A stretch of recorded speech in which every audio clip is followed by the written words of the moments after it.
تو دل میں کیا تھا کہ وہاں جاؤں گا تو محفوظ واپسی ہو جائے گی؟ کتنے خطرات لاحق تھے اور یہ کتنا بڑا کام تھا؟ میں ابرار صاحب، لوگ کہتے ہیں کہ میں کوئی مبالغہ رہنی، میں اللہ کی قسم کھا کے آپ کو یہ بات بتاتا ہوں کہ مجھے اس بات کا 50-50 امکان تھا کہ میں وہاں مار دیا جاؤں گا۔ وہاں پہنچی اور پیر صاحب نے آپ کے سر کے اوپر دایاں ہاتھ رکھ کے دم کیا تو رات کو سوئے اس کے بعد؟ نہیں، وہ بکواس اور فوٹو شاپ تصویر ہے۔ ان سے کہیں اگر ان کی کوئی موریلٹی ہے تو وہ ویڈیو سامنے لے کے آئے نا، ان کے تصویر کیمرے وہاں پہ تھے۔ تو خیر یہ تو ابرار صاحب ثانوی بات ہے، میں نے ویڈیو پوسٹ بھی کی ہے، آپ کہیں گے آپ کو بھجوا بھی دوں گا۔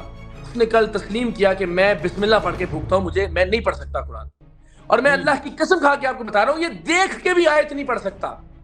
میں چیلنج کر رہا ہوں قسم کھا کے آپ کے پلیٹ فارم کے اوپر۔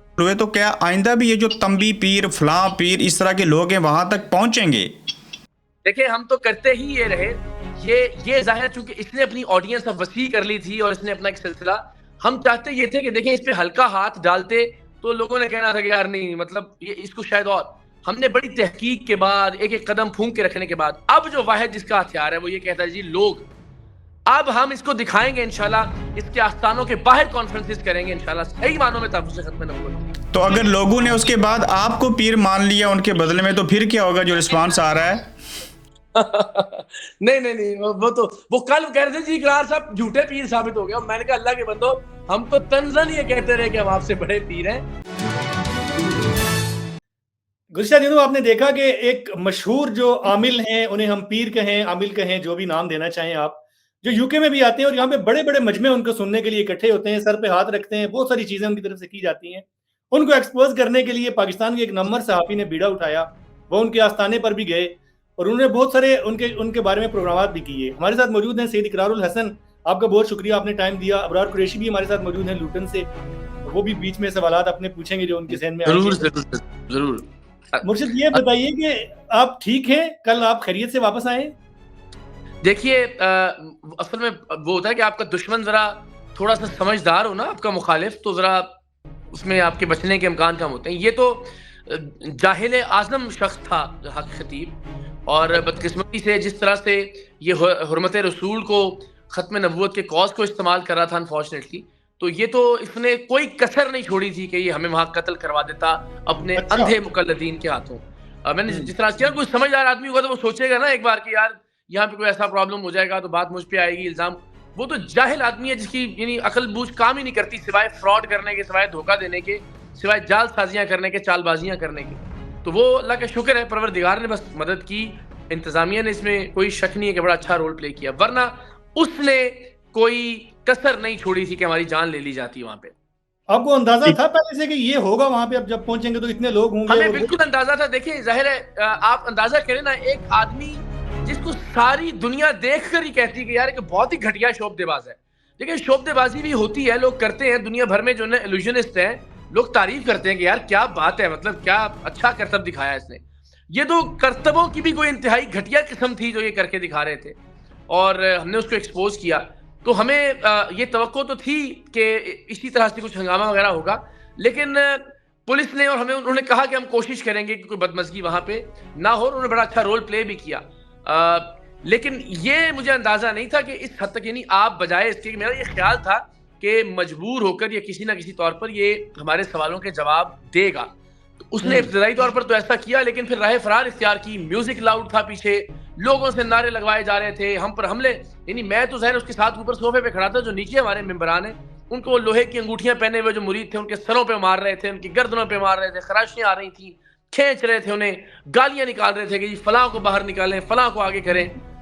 تو یہ بڑی مطلب ایک انتہا تھی، اور سب سے جو تکلیف دہ بات تھی وہ یہ کہ نبی کریم کا نام لے کر یہ بدبخت لوگوں کو اشتعال دلا رہا تھا بار بار، اور وہ اتنا گھٹیا بزدل اور مطلب جال ساز آدمی، آپ سوچئے کہ جس نے اتنی ہمت نہیں کی کہ بھائی ہمارے کیمرے تو پہلے آپ نے چھین لیے، بند کروا دیے، آپ کے کیمرے لائیو تھے، او بھائی اتنی اوقات کا مظاہرہ تو کرتے کہ آپ اس پہ آڈیو تو آن کر لیتے۔ ایسا بزدل آدمی جو خود کو کہتا ہے جی میں کلندر دورہ ہوں، یعنی اس کی آڈیو تک آن کرنے کی ضرورت نہیں کی، صرف ویژول یہ دکھاتا رہا دنیا کو، کیونکہ اس کو پتا تھا کہ نہ کوئی آیت سنا سکے گا، نہ کسی سوال کا یہ جواب دے سکے گا، اور ایسا ہی ہوا۔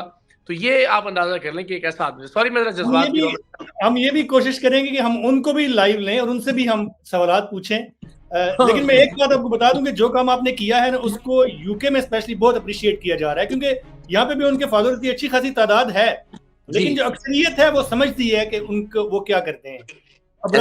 جی میں اقرار بھائی 2-3 باتیں جاننا چاہوں گا. پہلی بار یہ کب نزول ہوا کہ حق خطیب صاحب جیسے شخص کے پاس جانا چاہیے اور وہاں پہ گولیوں کی پھچاڑ میں نہیں کہوں گا, وہاں گوری مزائل تھے جن کو آپ ملیں گے, اور پھر جو کچھ ہوا ہم نے دیکھ لیا, تو دل میں کیا تھا کہ وہاں جاؤں گا تو محفوظ واپسی ہو جائے گی, کتنے خطرات لاحق تھے اور یہ کتنا بڑا کام تھا. میں ابرار صاحب لوگ کہتے ہیں کہ میں کوئی مبالغہ رہنی, میں اللہ کی قسم کھا کے آپ کو یہ بات بتاتا ہوں کہ مجھے اس بات کا 50-50 امکان تھا کہ میں وہاں مار دیا جاؤں گا. میں اللہ اور اس کے رسول کو گواہ بنا کے آپ کو یہ بات بتاؤں. ہم سب جانتے ہیں کہ میں انہونی بات تو نہیں کر رہا نا, ہم سب جانتے ہیں نا کتنا آسان ہے یہاں پہ کسی کو بھی مذہب کے نام پہ اشتعال دلانا, اور پھر تو وہ اڈا استعمال ہی مذہب کے نام پہ کر رہا تھا, ختم نبوت کے نام پہ وہ بدبخت اپنی جال سازیاں ان کو. تو میں آپ کو خدا کو گواہ بنا کے کہہ رہا ہوں کہ مجھے 50% امکان تھا کہ کم سے کم تو خونخوار طریقے سے زخمی ہوں گے, اور ممکن ہے کہ ہم اس معاملے میں مار بھی دیے جائیں. لیکن مجھے لگتا تھا کہ کم سے کم ایک پیغام ضرور پہنچے گا کہ یار اس طرح سے دین کی حرمت کو پامال نہیں کریں آپ اپنے بھونگ کے لیے, اپنی نوٹنکی کے لیے, اپنی جال سازیوں کے لیے. تو مجھے اس بات کا خدشہ یقین تھا کہ کچھ ہوگا. وہ تو پروردگار کی ذات نے اور لوگوں کی دعاؤں نے کام کیا, انتظامیہ نے, پولیس نے وہ اچھا رول پلے کیا, اس نے کوئی کسر نہیں چھوڑی, اور اس کا مجھے خدشہ بھی تھا اور مجھے اندازہ بھی تھا کہ ایسا ہو سکتا. اندازہ بھی تھا. آپ نے لاکھوں لوگوں کو جو ہے وہ اس چنگل سے باہر نکالا ہے, آپ نے یہ جو جہاد کیا, لیکن جو اقرار الحسن واجب القتل قرار دیے گئے, میری خود ان کی ٹیم سے بات ہوئی, انہوں نے یہ الفاظ کہے, میرے پاس ریکارڈنگ ہے اس کے باوجود وہاں پہنچی اور پیر صاحب نے آپ کے سر کے اوپر دایاں ہاتھ رکھ کے دم کیا تو رات کو سوئے اس کے بعد. نہیں وہ بکواس اور فوٹو شاپ تصویر ہے. ان سے کہیں اگر ان کی کوئی موریلٹی ہے تو وہ ویڈیو سامنے لے کے ہے نا, ان کے دستیوں کیمرے وہاں پہ تھے. وہ فوٹو شاپ تصویر ہے, ایسا کوئی نہیں ہے کہ میرے سر پہ آ سکے. وہ جال سازیاں کرتے رہے, انہوں نے بوسے بھی دیے, ماتھا بھی چوما, پانی کو پھونک مار کے بھی پلایا. بھائی آپ یہ دعویٰ کرتے تھے نا کہ یہاں سکھ آتے ہیں میرے آستانے کے اوپر, وہ میرے مرید ہو جاتے ہیں, یہاں قادیانی آتے ہیں جناب وہ میرے مرید ہو جاتے ہیں, یہاں فلاں آتے ہیں جی وہ میرے مرید ہو جاتے ہیں. بھائی میں گیا ہوں, میں تو آپ پہ لانتے بھیج رہا ہوں. آپ اگر آپ اتنے اللہ کے ولی ہوتے, آپ کی بھوک میں اتنی تاثیر ہوتی, آپ کے دم میں اتنی تاثیر ہوتی, آپ کی شخصیت میں اتنی تاثیر ہوتی, تو میں تو آ کے یہاں کہتا کہ جناب نہیں, میں اپنی غلطی مانتا ہوں, خطیب صاحب تو واقعی اللہ کے بڑے ہی پیارے ولی ہیں. میں تو لعنت بھیج رہا ہوں آپ کے اوپر جو میں پہلے نہیں بھیج رہا تھا کہ آپ کو ایک عام انسان کے درجوں سے بھی گرے ہوئے انسان ہے. اقرار بھائی انہوں نے آپ کے سامنے نہیں کہا کہ میں کسی کو بلاتا ہوں مریض کو آپ کے سامنے ٹھیک کر کے سارا آپ کو دکھاتا ہوں؟ انہوں نے یہ کہا نا حضور, ان کی ٹیم بھی یہی کہہ رہی تھی کہ جناب ہم اپنے مریض لاتے ہیں اور آپ کو دکھاتے ہیں. فرید صاحب 5ویں مرتبہ اس معصوم بچی کی آنکھ سے چین نکالی انہوں نے. 4 مرتبہ کی ویڈیوز موجود ہیں پہلے اس کی آنکھ سے چین نکالنے کی, کل پھر اس کو لے آئے اس کی آنکھ سے چین نکالنے کے لیے. میں کہا یار لعنت ہے آپ کے ان کاموں کے اوپر کہ اس بچی کو آپ 5ویں بار میں بھی ٹھیک نہیں کر پا رہے. یعنی اس کا مطلب ہے کہ 4 بار اس کی آنکھ سے زنجیر نکلی ہے, اب تک اس کا پرابلم جو ہے وہ برقرار ہے. آپ نے پھر چین نکال دی ہے. 4 ویڈیوز آپ کے پلیٹ فارم پہ موجود ہیں, آپ کے یوٹیوب کے اوپر, آپ کے فیس بک کے اوپر. تو بھائی ڈوب کے مر جائے شرم سے آپ کہ اس بچی کو 5ویں بار بھی ہمارے سامنے آ کے اس کی آنکھ سے چین نکالنے کی نوبت آ رہی ہے. مطلب 5 بار میں بھی ٹھیک نہیں کر سکے آپ اس کو. تو اقرار بھائی ایک ہی لڑکی کی آنکھ سے 5 زنجیریں نکلنا بھی کوئی معجزہ ہی ہو سکتا ہے, اور کوئی مطلب ایک بار پہلے نکالی اس کی ویڈیو بنائی, آپ جا کے دیکھیں گے نا چین یا آئے کچھ لکھیا خطیب صاحب, وہ بلیک سکارف میں بچی, اس سے سیم بچی وہ اپنا وہ ایک بسکٹ رنگ کا جو سکارف ہوتا ہے اس سے, پھر اس کی آنکھ سے موتی برآمد کیے, پھر کل بھی وہی سیم بچی ہے مختلف اوقات میں 5 مرتبہ اس کی آنکھ سے چین نکالی ہے. تو میں یہ کہہ رہا ہوں کہ بھائی پہلی بار آنکھ سے چین نکالی تھی تو اس کو ٹھیک ہو جانا چاہیے تھا نا حضرت کے دم. دوسری بار چین نکلی تھی تو چلو دوسری بار ٹھیک ہو جاتی یار, تیسری بار ٹھیک ہو جاتی, آنکھ سے موتی نکال دیے, 5ویں بار پھر لا کے کھڑا کر دیا کہ یار یہ دیکھیں. تو وہ پلانٹڈ ایکٹرز ہیں جن بیچاروں کو ظاہر ان کی کوئی دہاڑی مل جاتی ہے, ان کی ٹریننگ کی ہوئی ہے, اور الٹیمیٹلی وہ کل بھی. تو ہم نے ان سے کہا پہلے وقت سے, ہم نے کہا جناب آپ 5 عالموں کے علماء کے نام بتائیے, آپ 5 پیروں کے یا مشائخ کے نام بتائیے, آپ ان سے ہم درخواست کرتے ہیں کہ آپ مریض لے کر آئیں, چاہے کسی این جی او سے, چاہے کسی ادارے سے, چاہے کسی اسپتال سے, چاہے اپنے اطراف سے.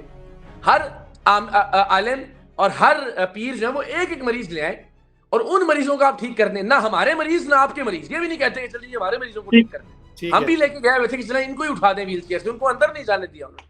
تو خیر یہ تو ابرار صاحب ثانوی بات ہے. میں نے ویڈیو پوسٹ بھی کی ہے, آپ کہیں گے آپ کو بھجوا بھی دوں گا. اس نے کل تسلیم کیا کہ میں بسم اللہ پڑھ کے بھوکتا ہوں, میں نہیں پڑھ سکتا قرآن. اچھا میں نہیں پڑھوں گا. آپ کون ہوتے ہیں مجھ سے پوچھنے والے؟ اور میں اللہ کی قسم کھا کے آپ کو بتا رہا ہوں, یہ دیکھ کے بھی آیت نہیں پڑھ سکتا. میں چیلنج کر رہا ہوں قسم کھا کے آپ کے پلیٹ فارم کے اوپر. ہم نے متعدد مرتبہ یار خدا کا خوف کرے امت مسلمہ.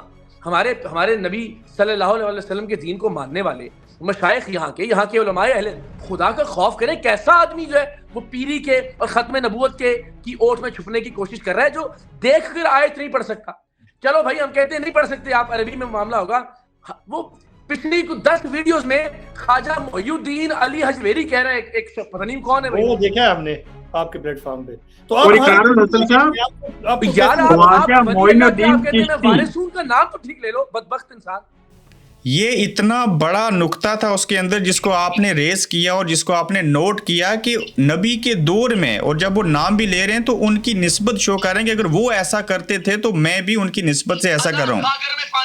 پتہ نہیں کون سی داستانیں اور کہانیاں سنا رہا ہوں, لوگوں کو بیوقوف بنایا بس. اقرار الحسن صاحب, میں اپنے آپ کی جان کیسے چھوٹی؟ سر ہماری جان ایسے چھوٹی کہ ایک تو وہی بات کہ پولیس کی بڑی مہربانی ہے. پھر ظاہر ہے ہم نے بھی میں نے بھی ان سے کہا دیکھیں کہ وہ بچوں کو جو ہمارے, میں خدا کی قسم اکیلا ہوتا تو میں مرے بغیر نہ نکلتا وہاں سے باہر. معاملہ یہ تھا کہ ہمارے آڈیو انجینئر, ہمارے کیمرہ مین, ہمارے بیچارے ڈرائیور, وہ ان اور جو ہمارے ساتھ وہ کرنے گئے ہوئے تھے آنکھ سے چین نکالنے کا, ان کا ایکسپوز کرنے کا, ان کو تو چین چھین کے ان کے ساتھ جو انہوں نے حال کیا تو ان کی زندگیاں ہمیں عزیز تھیں. تو پھر میں نے ان سے کہا دیکھیں ان کو کوئی نقصان پہنچے گا تو پھر آپ ذمہ دار ہوں گے, اور وہ ریکارڈ پہ بھی ہے. اس کے بعد انہوں نے کہا جی نہیں میں خود آپ کو گاڑی تک چھوڑ کے آتا ہوں. تو سارا ڈرامہ اور تماشا لگا لینے کے بعد گھرے پہلے بھی ملے, بعد میں بھی ہمیں گاڑی تک چھوڑ کے آئے. بیچ میں انہوں نے جتنا تماشا کر سکتے تھے اپنی جہالت کو, اپنی بے غیرتی کو چھپانے کے لیے وہ انہوں نے کیا. اقرار بھائی آخری سوال پوچھنا چاہوں گا کہ آپ نے پاکستان کے اندر بطور صحافی ایسے کام کیے جن کی ایک طویل فہرست ہے, لیکن میں ذاتی طور پہ حیرت زدہ ہوں کہ آپ نے ایسی جگہ کے اوپر ہاتھ ڈالا جو بلائنڈ فالورز ہیں. یہ جو پیر طبقہ اس میں اچھے لوگ بھی ہیں, آپ بھی یقیناً بلیو کرتے ہوں گے. تو یہ آپ نے جب نیت کر لی, ایک اقدام آپ نے اٹھایا اور اس میں سکسیسفل ہوئے, تو کیا آئندہ بھی یہ جو تنبی پیر, فلاں پیر, اس طرح کے لوگ ہیں وہاں تک پہنچیں گے؟ دیکھیں ہم تو کرتے ہی یہ رہے. یہ ظاہر چونکہ اس نے اپنی آڈینس اب وسیع کر لی تھی اور اس نے اپنا ایک سلسلہ, ہم چاہتے یہ تھے کہ دیکھیں اس پہ ہلکا ہاتھ ڈالتے تو لوگوں نے کہنا تھا کہ یار نہیں مطلب یہ اس کو شاید. اور ہم نے بڑی تحقیق کے بعد ایک ایک قدم پھونک کے رکھنے کے بعد اب جو واحد جس کا ہتھیار ہے وہ یہ کہتا ہے جی لوگ, اب ہم اس کو دکھائیں گے انشاءاللہ, اس کے آستانوں کے باہر کانفرنسز کریں گے انشاءاللہ صحیح معنوں میں تحفظ ختم نبوت کے لیے. ہم بتائیں گے کہ پاکستان کے لوگ کس طرف کھڑے ہیں, وہ صحیح شریعت کے ساتھ کھڑے ہیں, صحیح طریقت کے ساتھ کھڑے ہیں, دین کی اصل اور اساس کے ساتھ کھڑے ہیں, یا اس طرح کے شعبدے بازوں کے ساتھ کھڑے ہیں.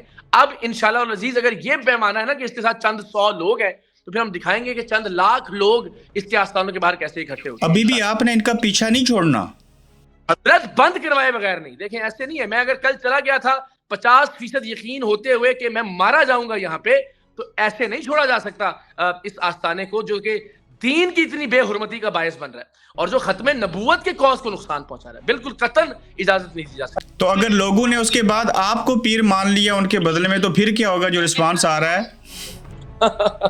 نہیں وہ کل کہہ رہے تھے جی اقرار صاحب جھوٹے پیر ثابت ہو گیا. میں نے کہا اللہ کے بندو, ہم تو طنزاً یہ کہتے رہے کہ ہم آپ سے بڑے پیر ہیں. ہم تو میں تو ظاہر گناہگار آدمی ہوں, میں جتنا سمجھتا ہوں معاشرے میں بطور صحافی اپنا کردار ادا کر سکتا ہوں وہ کرنے کی کوشش کروں گا. اس کے علاوہ انشاءاللہ لوگ سیاست میں بھی آنے کی باتیں کرتے ہیں, اب اس طرح کی باتیں بھی ہو رہی ہیں, لیکن انشاءاللہ جو میرا کام ہے بس میں وہ کروں گا اور دیانتداری سے کرنے کی کوشش کروں گا. اگر آپ نے وہاں پہ ان کا آستانہ بند کروا دیا تو مجھے خدشہ ہے کہ یہ یو کے میں آگے کریں گے, یہاں پہ بھی ان کی بڑی فالوئنگ ہے, تو یہاں پہ یہ میں اب آپ کو یقین دلاتا ہوں, اب ان کو ہم یو کے نہیں آنے دیں گے.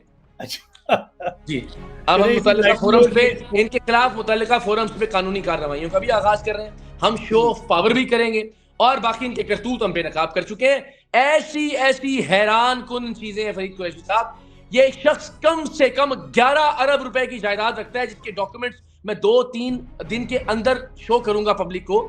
یہ بتائے کہ 11 ارب روپے کی جائیداد کہاں سے آئی ہے. اتنی جائیداد تو سید زادے بڑے اینکر اقرار الحسن کے پاس نہیں ہے. سر 11,000 روپے کے لیے بعض اوقات جو تنخواہ ختم ہو جاتی ہے، رزق حلال سے تو ایسے ہی ہوتا ہے سلسلہ. اللہ پاک آپ کو اس کا اجر دے. آپ نے ہمیں وقت دیا, اپنے تاثرات شیئر کیے, بے حد شکریہ آپ دونوں کا. ریز بھائی تھینک یو, ابرار بھائی تھینک یو سو مچ, بہت بہت شکریہ. اللہ حافظ, بائے. آپ دیکھ رہے ہیں گورکھ دھندا ابرار قریشی کے ساتھ.